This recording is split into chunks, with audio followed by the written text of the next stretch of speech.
दी loud Bihar आप इस channel से जोड़कर रोजाना ताज़ा अपडेट पा सकते हैं, जैसे दिन भर की ताज़ा खबर, सरकार की नई योजनाएं, नए नियम, स्कूल कॉलेज स्कॉलरशिप, रोजगार। विरोध के बावजूद विपक्ष ने तैनात किए 56,000 से अधिक बूथ लेवल एजेंट। बिहार में एसएसआर को लेकर चुनावी रणनीति तेज। बिहार की राजनीति में इन दिनों मतदाता सूची के विशेष पुनरीक्षण, स्पेशल समरी रिवीजन एसएसआर को लेकर जबरदस्त हलचल है। विपक्षी दल जहां एक ओर इस प्रक्रिया पर सवाल खड़े कर रहे हैं, वहीं दूसरी ओर वे खुद इसे लेकर पूरी तरह से तैयार भी नजर आ रहे हैं। इसका सबसे बड़ा उदाहरण है कि विपक्ष ने इस प्रक्रिया का विरोध करते हुए भी 56,000 से अधिक बूथ लेवल एजेंट्स बीएलए तैनात कर दिए हैं। राजद, आरजेडी, कांग्रेस और वाम दलों समेत महागठबंधन के कई घटक दलों ने एसएसआर प्रक्रिया की निष्पक्षता पर सवाल उठाए हैं। इनका आरोप है कि राज्य में एसएसआर के बहाने एनडीए सरकार, खासकर बीजेपी और चुनाव आयोग मिलकर चुनिंदा वर्गों के वोट काटने और नई सूची में जातिगत असंतुलन पैदा करने की कोशिश कर रहे हैं। असदुद्दीन ओवैसी की पार्टी एमीम और कुछ स्थानीय संगठनों ने भी इसी तरह की आशंका जाहिर की है। आरजेडी ने हाल ही में एक प्रेस कॉन्फ्रेंस में चुनाव आयोग से एसएसआर प्रक्रिया की निगरानी सुप्रीम कोर्ट या हाई कोर्ट के किसी रिटायर्ड जज से करवाने की मांग की थी। पार्टी का दावा है कि राज्य सरकार एसएसआर की आड़ में सामाजिक इंजीनियरिंग का नया खेल खेल रही है। लेकिन हैरानी की बात यह है कि तमाम आरोपों और विरोध के बावजूद विपक्ष एसएसआर प्रक्रिया को हल्के में नहीं ले रहा। उन्होंने अपने स्तर पर बूथ लेवल एजेंटों की तैनाती कर एसएसआर प्रक्रिया की निगरानी शुरू कर दी है। आरजेडी ने अब तक 47,143 बूथ लेवल एजेंट नियुक्त किए हैं, जो गांव-गांव जाकर मतदाता सूची की निगरानी कर रहे हैं। कांग्रेस और वाम दलों ने भी हजारों एजेंट तैनात किए हैं, जिससे कुल विपक्षी बीएलए की संख्या 56,000 के पार पहुंच गई है। उधर बीजेपी और एनडीए के अन्य घटक एसएसआर प्रक्रिया को लोकतंत्र को मजबूत करने वाला कदम बता रहे हैं। बीजेपी ने 51,964 बूथ लेवल एजेंट नियुक्त किए हैं, जबकि जेडीयू और अन्य सहयोगी दलों को मिलाकर एनडीए की कुल बीएलए संख्या 82,616 हो गई है। इससे यह स्पष्ट है कि एनडीए एसएसआर को लेकर बेहद सतर्क और गंभीर है और मतदाता सूची के हर पहलू पर निगरानी रखने की कोशिश में है। विशेष पुनरीक्षण यानी एसएसआर की प्रक्रिया चुनाव आयोग हर चुनाव से पहले करता है, जिसमें वोटर लिस्ट को अपडेट किया जाता है, नए वोटर जोड़े जाते हैं, मृत स्थानांतरित लोगों के नाम हटाए जाते हैं और गलतियों को ठीक किया जाता है। यह प्रक्रिया इसलिए भी संवेदनशील मानी जाती है क्योंकि वोटर लिस्ट ही चुनावी राजनीति की बुनियाद होती है। जातीय समीकरण, युवा वोटर्स का जुड़ाव, शहरी बनाम ग्रामीण मतदाता जैसे कई कारक इसी लिस्ट पर आधारित होते हैं। राजनीतिक विश्लेषकों का मानना है कि एसएसआर को लेकर विपक्ष और सत्ता पक्ष की यह आक्रामकता इस बात का संकेत है कि बिहार में आगामी विधानसभा चुनाव बेहद कड़े और रणनीतिक होंगे। एसएसआर के जरिए मतदाता सूची में मामूली फेरबदल भी चुनाव परिणामों पर गहरा असर डाल सकता है। बिहार में कांग्रेस का मिशन 90 फीट लॉन्च, चुनावी रणभूमि में उतरे 58 पर्यवेक्षक। बिहार की राजनीति में कांग्रेस ने अपनी सियासी सक्रियता तेज कर दी है। आगामी विधानसभा चुनाव को देखते हुए पार्टी ने राज्य में मिशन 90 की औपचारिक शुरुआत कर दी है। इस मिशन के तहत कांग्रेस ने 58 पर्यवेक्षकों ऑब्जर्वर्स की तैनाती की है, जो मैदान में उतरकर पार्टी की चुनावी रणनीति को मजबूत करेंगे। मिशन 90 कांग्रेस का वह विशेष चुनावी प्लान है जिसके तहत पार्टी राज्य की 90 से अधिक सीटों पर पूरी ताकत के साथ मुकाबले की तैयारी में है। कांग्रेस ने इन सीटों को 3 श्रेणियों ए, बी और सी में बांटा है। ए श्रेणी में वे सीटें हैं जहां पार्टी की स्थिति मजबूत मानी जा रही है। बी कैटेगरी में वे सीटें आती हैं जहां मुकाबला कड़ा है पर जीत की संभावना है। सी श्रेणी उन सीटों की है जहां पार्टी पिछली बार कमजोर रही, लेकिन नए समीकरणों और रणनीति के साथ दोबारा प्रवेश की योजना है। पार्टी ने 58 अनुभवी नेताओं को पर्यवेक्षक बनाकर जिलों और विधानसभा क्षेत्रों में भेजा है। इनका काम है स्थानीय कार्यकर्ताओं को सक्रिय करना, मतदाता सूची, जातीय समीकरण, संगठनात्मक स्थिति और जनता के मुद्दों पर रिपोर्ट तैयार कर राज्य और केंद्रीय नेतृत्व को देना। इसके अलावा ये पर्यवेक्षक गुटबाजी को रोकने, एकता बनाने और उम्मीदवार चयन के लिए फीडबैक जुटाने में अहम भूमिका निभाएंगे।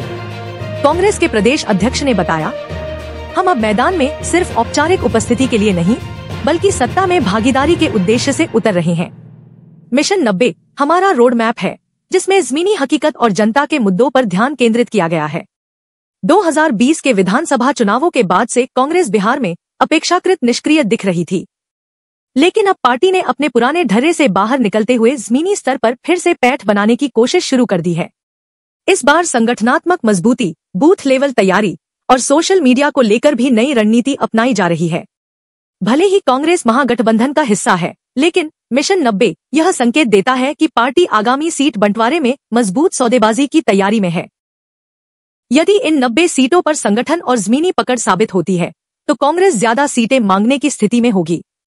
राजनीतिक विश्लेषक मानते हैं कि मिशन 90 कांग्रेस के लिए एक पुनर्जीवन अभियान हो सकता है, बशर्ते यह केवल कागजों तक सीमित न रहे।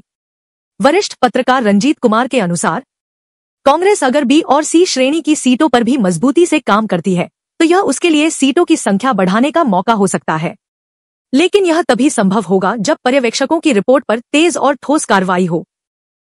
चिराग पासवान का ऐलान, अब की बार बिहार के लिए चुनाव लड़ूंगा, आरजेडी और इंडिया गठबंधन पर तीखा हमला। लोक जनशक्ति पार्टी रामविलास के प्रमुख और केंद्रीय मंत्री चिराग पासवान ने बिहार की राजनीति में बड़ा ऐलान करते हुए कहा है कि अब की बार मैं बिहार के भविष्य के लिए चुनाव लड़ूंगा। राजगीर में एक जनसभा को संबोधित करते हुए चिराग ने अपने Bihar first, Bihari first vision को दोहराया और आरजेडी व इंडिया गठबंधन पर तीखा हमला बोला। चिराग पासवान ने अपने संबोधन में आरजेडी को जमकर घेरा और कहा, अब वक्त आ गया है कि बिहार को ठगों और वंशवादी राजनीति से आजादी मिले। जो लोग सालों तक सत्ता में रहकर सिर्फ अपने परिवार का विकास करते रहे, उन्हें जनता अब जवाब देगी। उन्होंने इंडिया गठबंधन पर भी कटाक्ष करते हुए कहा कि यह सिर्फ ईगो और कुर्सी बचाओ गठबंधन बन गया है, जिनका बिहार के विकास से कोई लेना देना नहीं है।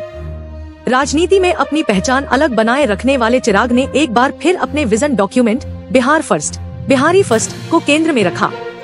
उन्होंने कहा कि मैं बिहार में बदलाव की राजनीति के लिए चुनाव लड़ूंगा।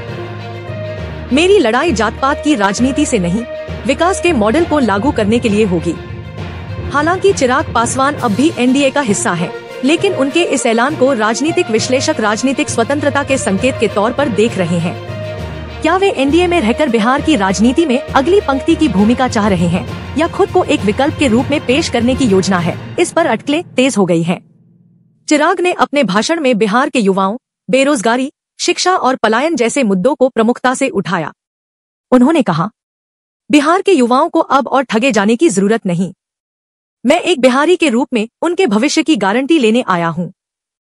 राजनीतिक विशेषज्ञों के अनुसार चिराग पासवान का यह ऐलान सिर्फ एक भाषण नहीं, बल्कि बिहार की सत्ता में बड़ी भूमिका का संकेत है। वरिष्ठ विश्लेषक अमरेश ठाकुर कहते हैं, चिराग खुद को एक मजबूत मुख्यमंत्री उम्मीदवार की तरह पेश कर रहे हैं। यदि एनडीए उन्हें प्राथमिकता नहीं देता तो वे भविष्य में अलग राह भी चुन सकते हैं। बिहार बना देश का पहला राज्य, मोबाइल से हुआ ई वोटिंग का सफल ट्रायल, चुनाव में डिजिटल युग की शुरुआत। बिहार ने देश के लोकतांत्रिक इतिहास में एक नई मिसाल कायम करते हुए मोबाइल फोन के जरिए ई वोटिंग का सफल ट्रायल पूरा किया है। यह प्रयोग निकाय चुनावों के दौरान किया गया और इसके तहत मतदाता अपने स्मार्टफोन से ही वोट डालने में सक्षम रहे। आज ट्रायल की मतगणना पूरी हुई, जिसमें चुनाव आयोग ने इसे पूरी तरह सफल और सुरक्षित घोषित किया। देश में यह पहला मौका है जब किसी राज्य ने मोबाइल आधारित ई वोटिंग का परीक्षण वास्तविक चुनाव प्रक्रिया में किया। इस प्रयोग को इलेक्ट्रॉनिक और दूरसंचार मंत्रालय, चुनाव आयोग और राज्य सरकार के सहयोग से तकनीकी स्तर पर लागू किया गया। बिहार चुनाव आयोग के अनुसार यह एक ऐतिहासिक कदम है, जिससे राज्य न केवल तकनीकी रूप से अग्रणी बना है, बल्कि भविष्य के लिए एक विश्वसनीय और सुरक्षित वोटिंग मॉडल भी प्रस्तुत किया गया है। ट्रायल केवल सीमित निकायों और पंजीकृत मतदाताओं के बीच किया गया। मतदाता को मोबाइल पर एक विशेष ऐप डाउनलोड करना था। ऐप पर आधार वेरिफिकेशन और फेस ऑथेंटिकेशन के बाद ही वोटिंग संभव थी। पूरी प्रक्रिया एंड टू एंड एन्क्रिप्टेड थी, जिससे गोपनीयता और सुरक्षा सुनिश्चित की गई। आज मोबाइल ई वोटिंग ट्रायल की मतगणना पूरी कर दी गई और परिणाम घोषित किए गए। आयोग ने बताया कि तकनीकी या साइबर सुरक्षा से जुड़ी कोई भी शिकायत नहीं आई, जिससे इस ट्रायल को 100% सफल माना गया है। इस ट्रायल के सफल होने के बाद राजनीतिक हलकों में यह चर्चा तेज हो गई है कि क्या भविष्य में बिहार विधानसभा या लोकसभा चुनावों में भी इस तकनीक का इस्तेमाल हो सकता है। हालांकि चुनाव आयोग ने अभी यह स्पष्ट किया है कि यह केवल एक प्रायोगिक प्रयोग था, लेकिन इसे आगे बढ़ाने की पूरी संभावना है। राज्य चुनाव आयुक्त ने कहा, यदि तकनीकी और कानूनी ढांचा तैयार होता है तो आने वाले वर्षों में डिजिटल वोटिंग को बड़ी प्रक्रिया में शामिल किया जा सकता है। तकनीकी और राजनीतिक विश्लेषकों के मुताबिक यदि मोबाइल ई वोटिंग को बड़े पैमाने पर लागू किया जाए तो इससे शहरी, प्रवासी और दिव्यांग मतदाताओं के लिए वोटिंग अधिक सुलभ हो जाएगी। हालांकि कुछ चिंताएं भी हैं, जैसे साइबर सुरक्षा, डेटा चोरी और निष्पक्षता की गारंटी। जिनका समाधान करना जरूरी होगा।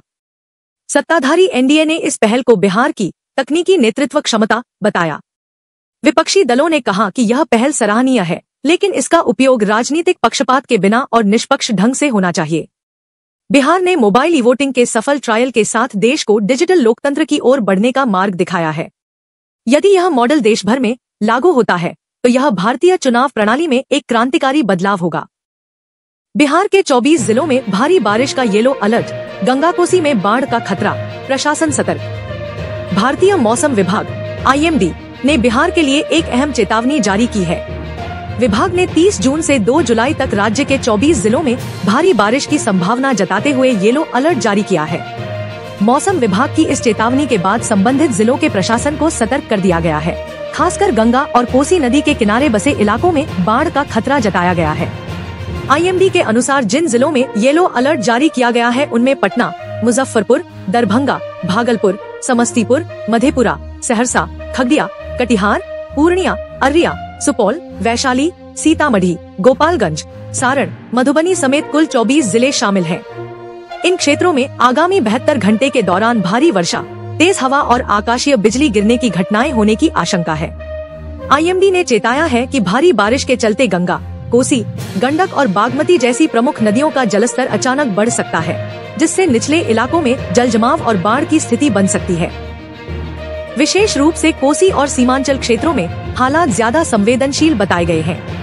राज्य सरकार और आपदा प्रबंधन विभाग ने सभी संबंधित जिलाधिकारियों को चौकसी बढ़ाने, राहत केंद्रों को सक्रिय करने और बाढ़ प्रभावित क्षेत्रों में नाव, मेडिकल टीम और जरूरी संसाधनों को तैयार रखने का निर्देश दिया है। मुख्य सचिव ने कहा, हम हर स्थिति पर नजर रख रहे हैं। लोगों से अपील है कि अनावश्यक रूप से बाहर न निकलें और किसी भी आपात स्थिति में स्थानीय प्रशासन से संपर्क करें। किसानों को सलाह दी गई है कि वे खेतों में खड़ी फसल की सुरक्षा करें और जलभराव से फसलों को बचाने के उपाय करें। यात्रियों को निर्देश दिया गया है कि वे भारी बारिश के दौरान यात्रा से बचें, खासकर नदी किनारे या पहाड़ी इलाकों की ओर। मोबाइल पर मौसम की अपडेट लेते रहें। बिजली कड़कने के समय खुले में न जाएं। बाढ़ संभावित इलाकों से दूर रहें। प्रशासन के निर्देशों का पालन करें। बिहार में अगले 3 दिनों तक मौसम का मिजाज बेहद गंभीर रहने वाला है। 24 जिलों में येलो अलर्ट के बीच गंगा और कोसी नदी के तटीय क्षेत्रों में खतरे की आशंका है। प्रशासन अलर्ट मोड पर है, लेकिन आम नागरिकों की सतर्कता भी उतनी ही जरूरी है।